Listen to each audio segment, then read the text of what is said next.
All right, this is Jacob Ross. I'm with Dale and Marion Killpack, and I am interviewing them for the Lamoni Interactive Art Project. All right, so my first question is, what are your names? I'm Dale Killpack. And Marion Killpack. And where are you from originally? I'm from Beavertown, Iowa.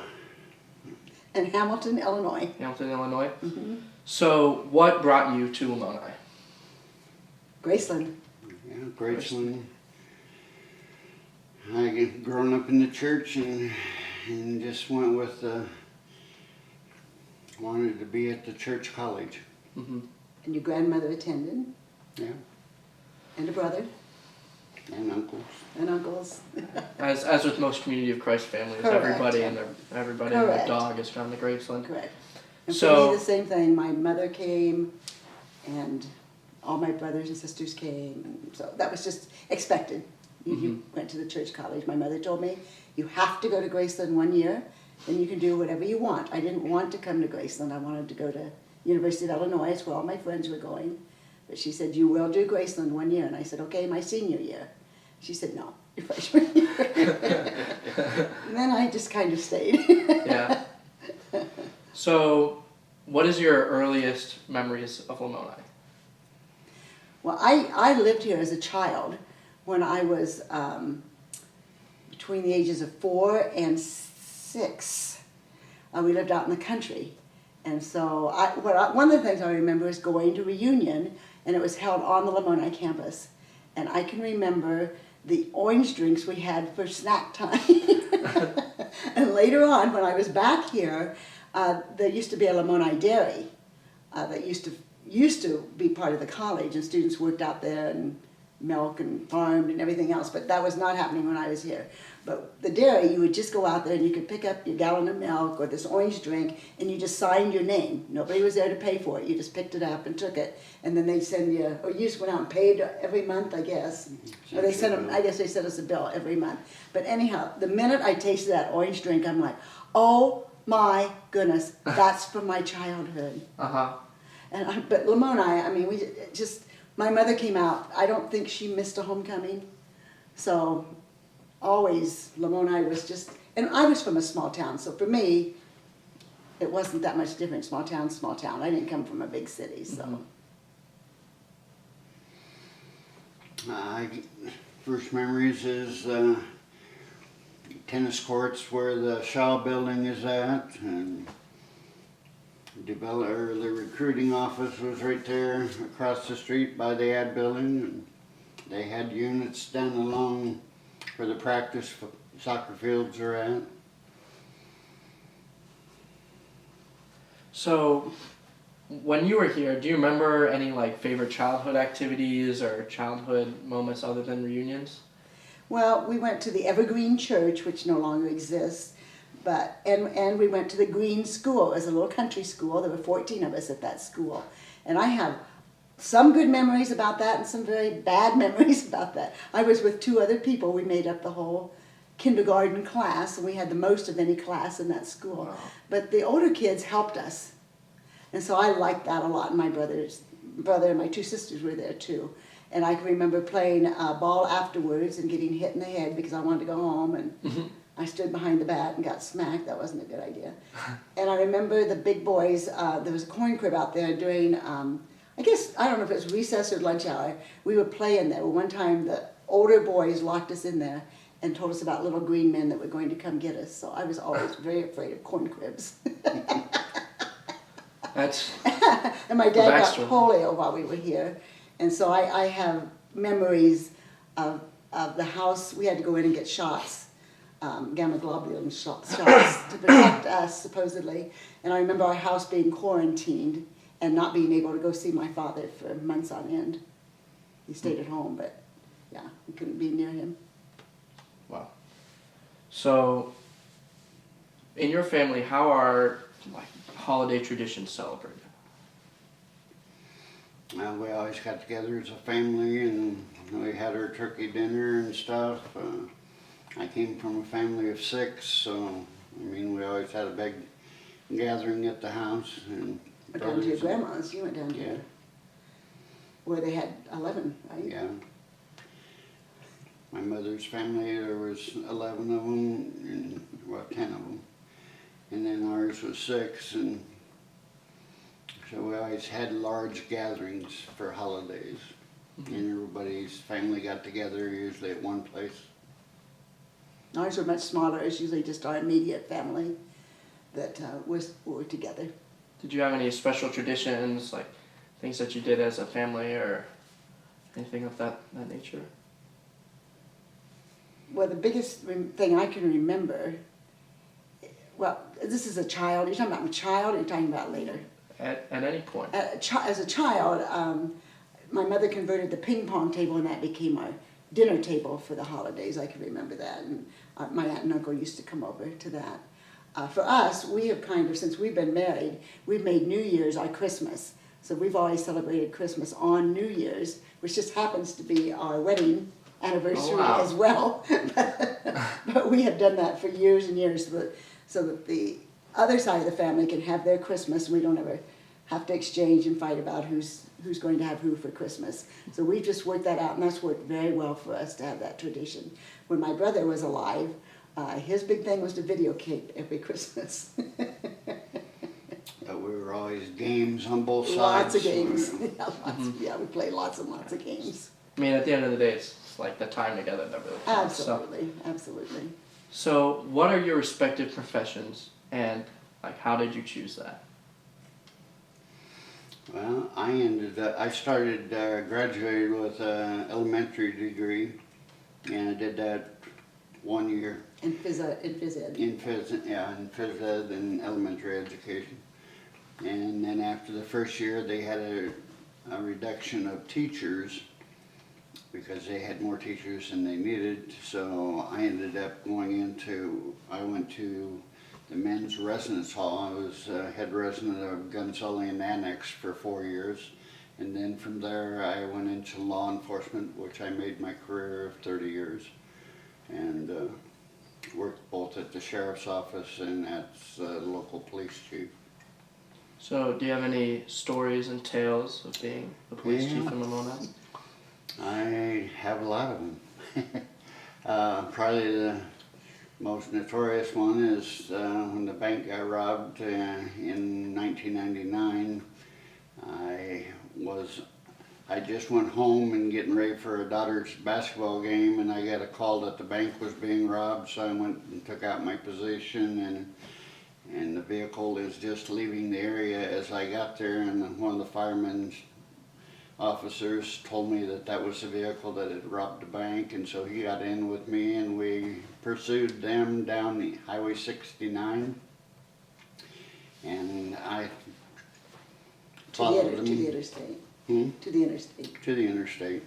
And after we got on the interstate, I tried to get their license plate number so that we could set up a roadblock down the road in Missouri for them. And at that point, driver come out of the window with a gun and fired back at my vehicle, so I took evasive action. So he had to shoot across his car, and then the passenger came out and with a long-armed gun or rifle and shot back at my patrol vehicle as we're going down the interstate at 95, and a shell fragment from the bullet hitting the windshield severed my right eye, and I broke off chase at that point because I was injured, and then they took me to the hospital, etc. And I ended up losing a right eye out of that.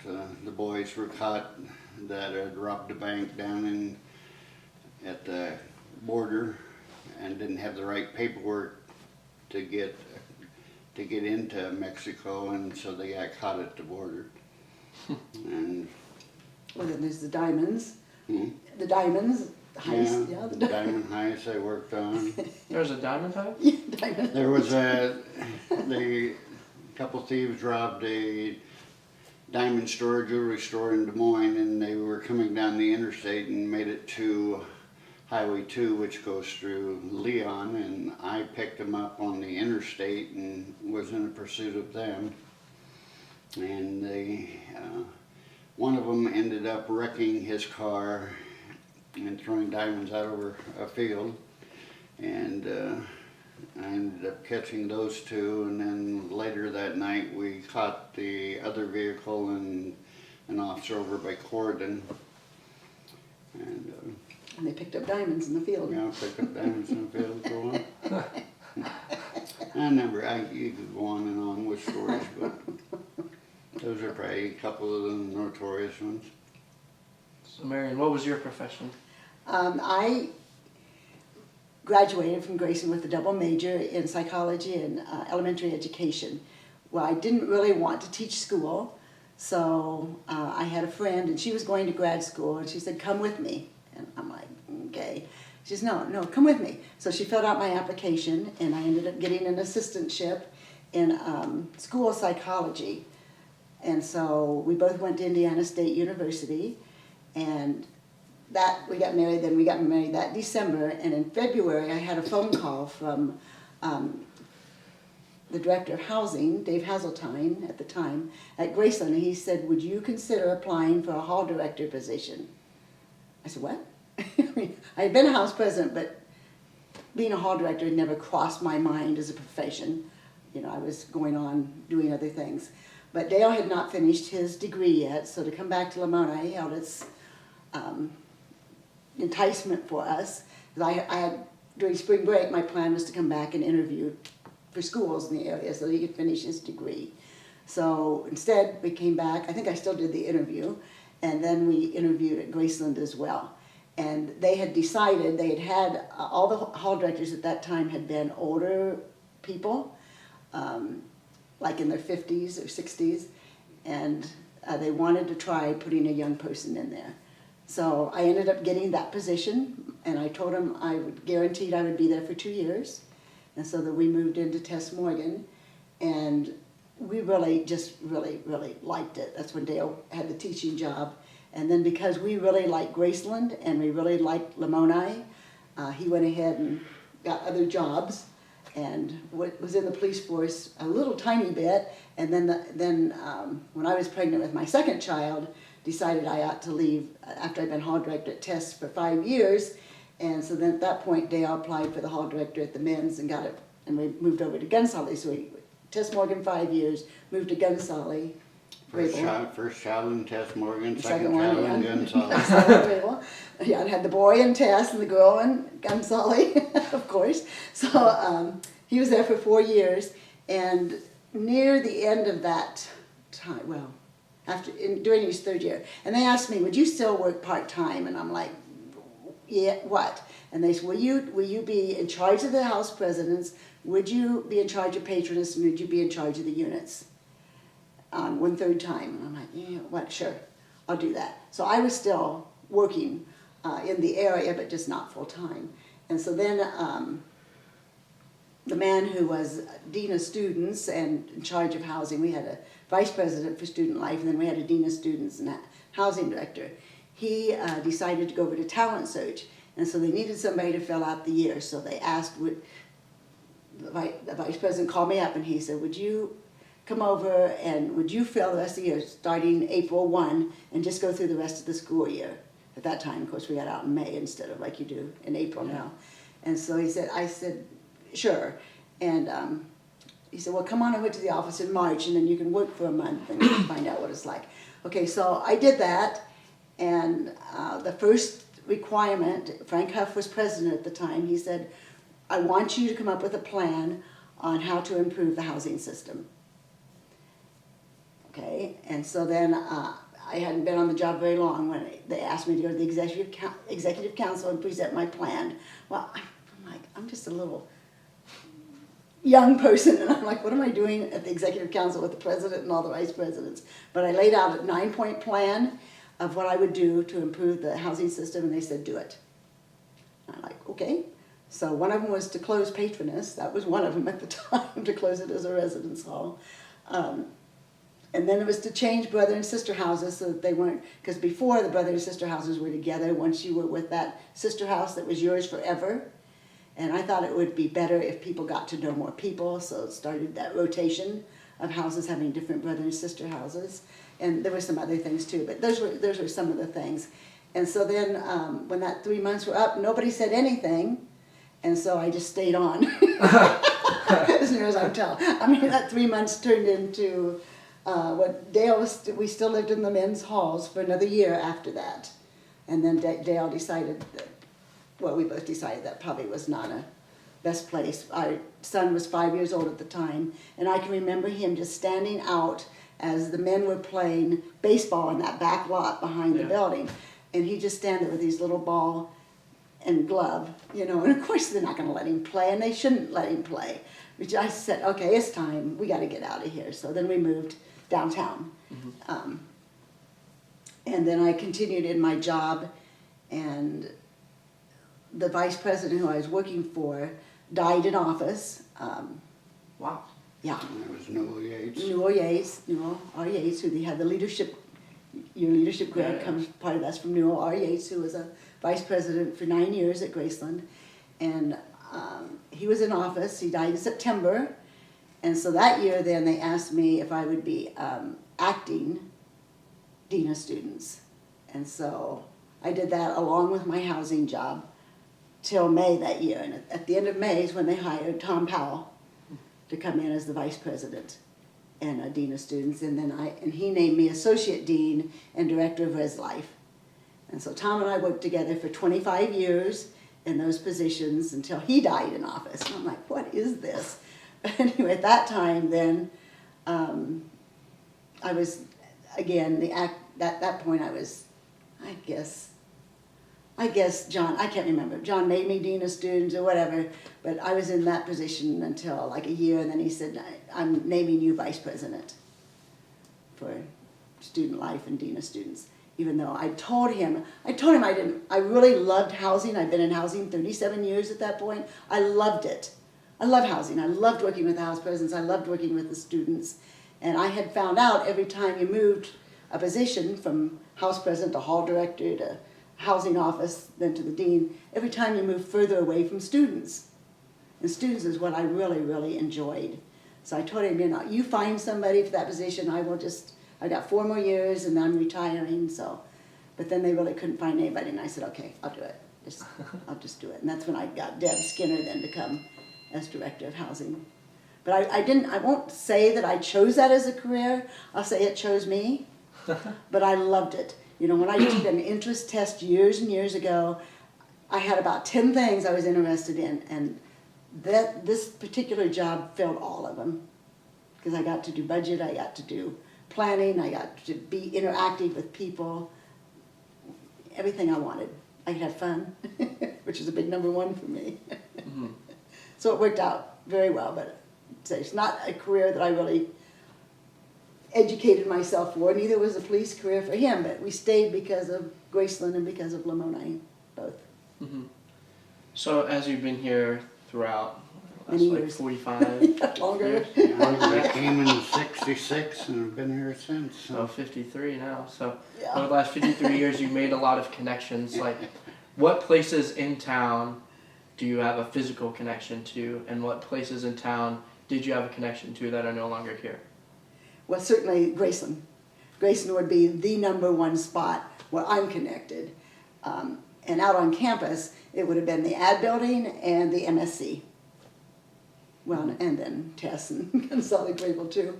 But those would be the main places, where I spent my time, and where when I think of Graceland, those are the things I think about. But mainly, it's more people than places, honestly, for me.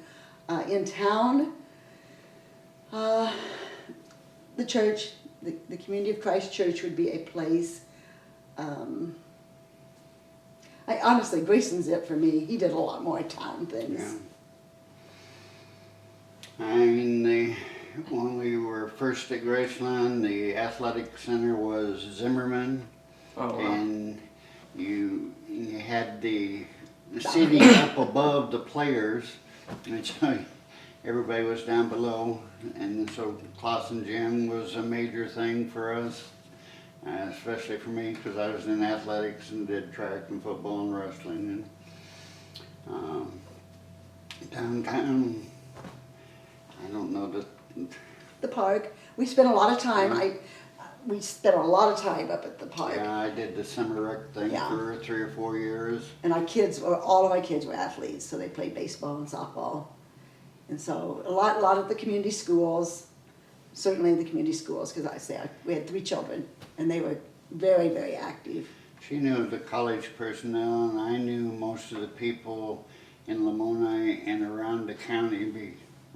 Working 16 years with the sheriff's office, I had a lot of contacts out in the county. And then when I became chief of police in Lamoni the last 14 years, I got to know everybody in town pretty much.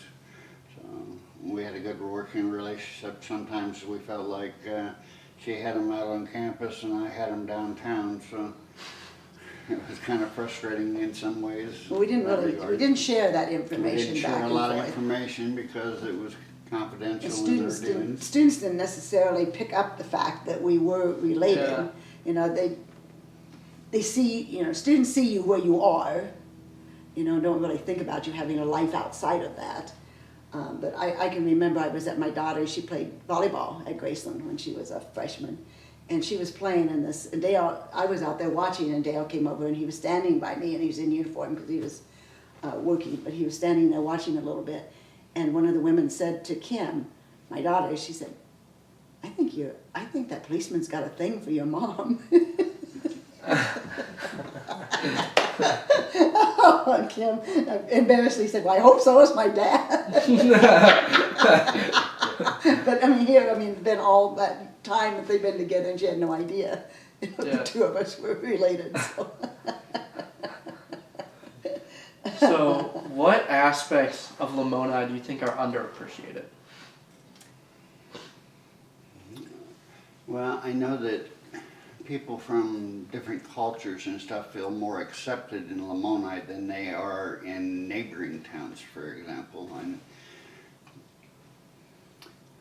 we just have the ability, I don't know, whether because of the Graceland has made Lamoni that much stronger as far as relating to people from other cultures and having that opportunity to share in that aspect of people from other. I think in general, students who attend the university do not take advantage of the town of Lamoni and the people who are in it.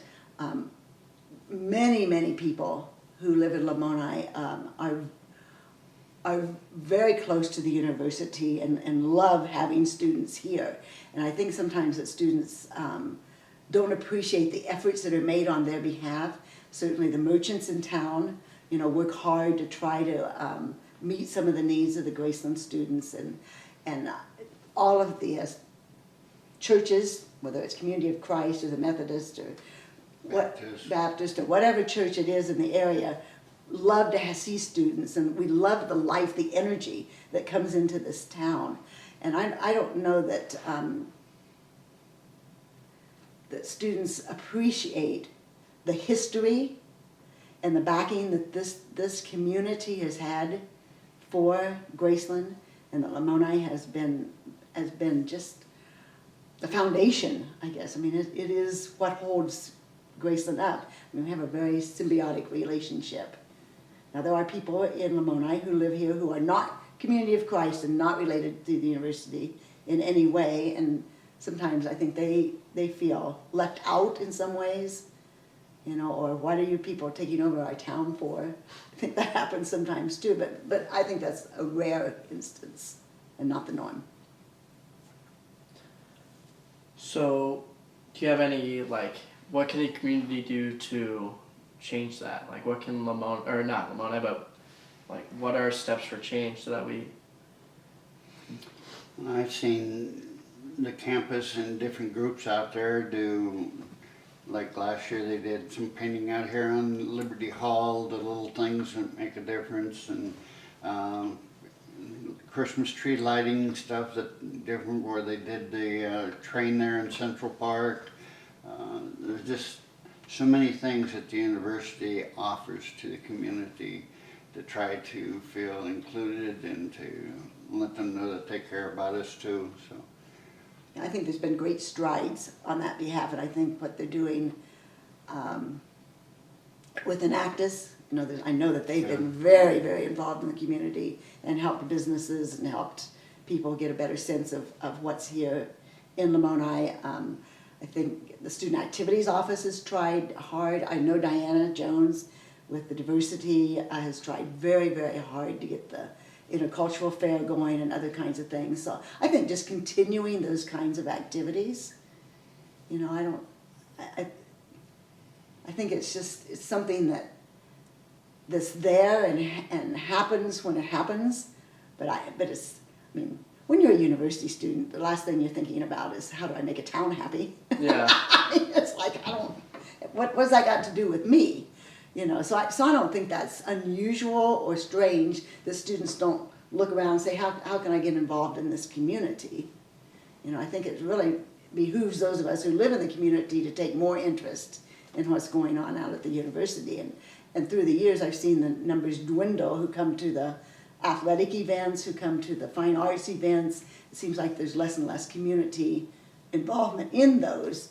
And part of that, I think, is communication. If you don't get out on the web, I don't think sometimes everybody's aware, of what's going on at the university. But still, it means we have to get out of our homes and go out in a cold evening or whatever. Yeah. So it's understandable both ways. Yeah. All in all, I think there's a pretty good relationship between the two. So what is one thing you would want people to remember about Lamoni as we, in the future? What do you want people to look back on and remember? That it's a caring community. When Dale was shot, I can't tell you how this town supported us and the university. It was incredible. But I've seen Lamoni do that over and over and over. When somebody's in need, this town rises to the occasion. There's a man right now who has to go for dialysis 3 times to Creston, and it's volunteers that drive him because he's incapable of driving himself. So he drives. People here in town drive him up there 3 times a week, different people at different times. But anytime there's a need and people know about it, there's a response. And I guess that's the number one thing that I would want people to know about Lamoni, even though it might seem like everybody knows everybody else's business.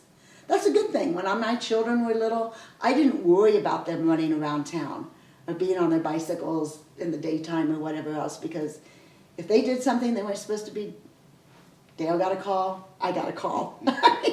People cared. So that's it for me, a caring community. That's what I hope that they would leave with, and I hope that's same for the university as well. That people care about each other forever, forever and ever. Seriously. Lifelong friendships. And there's something about this little town. I know students who come from long ways away. There's something that that grabs them. Whether it's the university or the town or whatever, Lamoni holds a special place. Yeah. It is a special place. So if you can go back in time and change one thing about Lamoni, what would it be? About Lamoni. Well, I wish that we were able to support more businesses. I've seen a lot of those over the years going by the wayside. I wish there was some way that we could maybe have a fast food place. Yeah. Something like that. But all in all, I'm pretty happy with Lamoni. I like Lamoni. I can't think of what I would change. We've enjoyed it our whole life, and we can't think of any place that we'd rather be that gives us the opportunity to go out to concert lecture series or the athletic contests or just having students in general. We've had a number of students come stay in our home on different occasions and stuff that makes our life meaningful and we enjoy. So, if you won the lottery, would you choose to live in Lamoni, and if so, what would you do with the lottery money? Absolutely. I would choose to live here because I choose to live here now. Not winning the lottery, I would continue to live here. There are several things. I would I think, near the top, one of my first 5 or 6 things is air condition the residence halls. That has been a bone in my, that's something I'm gonna improve. That's it, the residence halls. I want them to be a wonderful place to live. And that's probably the thing that irks me more than anything else. And I know money's always tight at Graceland, but if I had the money and could do it, I would enhance the residence halls. I think it is the heart of Graceland. I've always believed that. The head is over in all the academic buildings. That's all the places that people are learning knowledge of things they need for their careers. But the residence halls, the heart is where they're learning to care, and it's also where they're learning how to live together successfully in peace and harmony. And anything we could do to improve that environment, I would want to put lots and lots of money in. That's one thing I do, for sure. Yeah, I used to tell students when we'd have our opening of the school year that the biggest growing experience they're going to have is learning how to live with each other. You know, for some of them, they've never had a close relationship like that where they had to share a room with somebody. There's just so much we learn about ourselves and how we develop. And I always thought that was one of the biggest growing things I'd like to see. You know, I'd like to see the pool open back up. I'd like to see better facilities in certain areas on campus.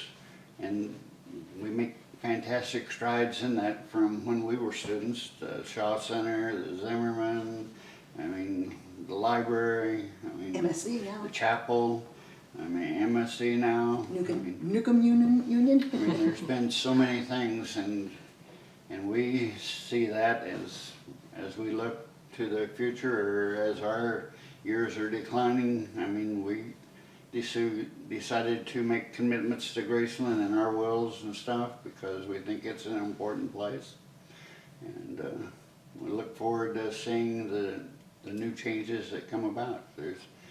And for Lamoni, you know, I know there's been many attempts to make it a place to get people off the interstate, you know, and bring them into town.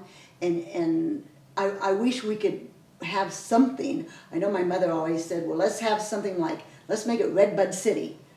Have all these redbuds. But something that would attract people, some kind of festival, or, I mean, homecoming brings this town alive, but other times and events when we could really fill and people would have a reason to come to Lamoni, I think that would be marvelous. I don't know what that is. Mm-hmm. I think there's been lots of ideas thrown around and people have thought of different things, but some way to attract people off the interstate into our community, I think would be great too. I remember we used to have a bowling alley there where they practice baseball now by the Coliseum. We used to have the skating rink in the MSC that we don't use anymore or anything. I mean, I'd like to see some more activities of that downtown so that there was more things for the campus student life to do outside of the college itself or university itself. But how do you describe Lamoni to people who are unfamiliar with the area? Loving, caring community that's welcoming. I know that as new people come into the community, there's different groups in town that try to welcome them, to see what needs there are. I mean, I see groups downtown that they have the Christmas store. I know that they have a thing at the beginning of the school year to help kids with school packs and everything. So we have a lot of those activities that go on that show how concerned we are to welcome people to our community.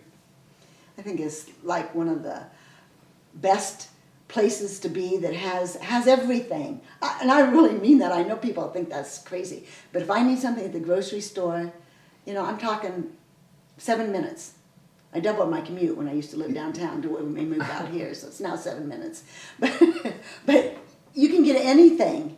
You know, I mean, you don't lack for anything. Des Moines is an hour away, Kansas City's 2 hours away, but you get all the amenities of small town life.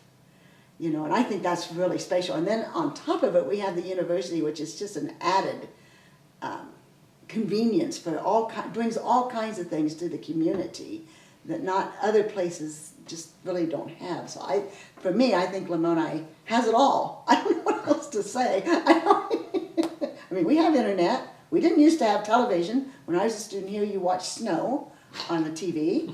So, but now we have television. So, I don't know what we're lacking. You know, I know people say, "Oh well, you know, you can't get." And I said, "What?" I can remember being in Kansas City one time, and we were leaving, and said, "Well, let's get an ice cream cone first." And I said, "Well, how long?" "Oh, it's real close."